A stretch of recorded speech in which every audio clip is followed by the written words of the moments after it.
আসসালামু আলাইকুম। একজন ইয়াং এন্টারপ্রেনারের সাথে পরিচয় করে দিই আপনাদের, যার সাথে এখন আমার একটা 1-to-1 ব্র্যান্ড কনসালটেন্সি সেশন চলতেছিল।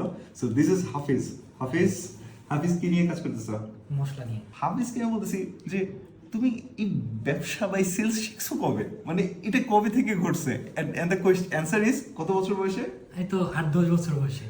8-10 বছর বয়সে কিভাবে তুমি এই সেলস শিখছো? আমি যখন ছোট ছিলাম তখন আমার আব্বু আমাকে বাজারে পাঠাইতো। ড্যাঙ্গার মুঠা, লাল শাকের মুঠা, তারপরে হচ্ছে সিম, তারপরে ঢেঁড়স, চিন্তার এগুলো দিয়ে দিয়ে পাঠাইতো।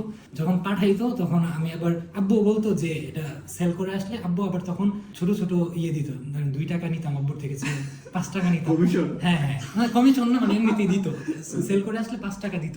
মনে করো তুমি 8-10টা লাউ নিছো, এই লাউ কয়টা মানে বিক্রি করতে পারতে সব? বিক্রি 1-2টা মাঝে মধ্যে থাকতো, কিন্তু আমি বেশিরভাগ সময় যা নিতাম সব একদম বিক্রি করে দিই। তুমি মানে কি করতে ছোট মানুষ আমি দেখে কি কিন্তু করতাম? মানে কি হইতো ঘটনা? আমি কি করতাম, আমি তো ছোট, ওইখানে গিয়ে বাজারে দাঁড়িয়ে থাকতাম, তো বলতাম যে এটা কচি হবে, কচি ডেঙ্গা, ঠিক আছে? তো ওইটা বলার কারণে মানুষ নিত। এরকম হাফিজদের মতো আসলে ইয়াং এন্টারপ্রেনার্স আমাদের দরকার। আল্লাহ তাআলা বারাকা দেখ আর নজর না লাগুক। বারাকাল্লাহু ফিক। মশলার মার্কেটে এরকম ব্র্যান্ড নাই আসলে ভাইয়া। Right. You need to work on it, you really need to work on it.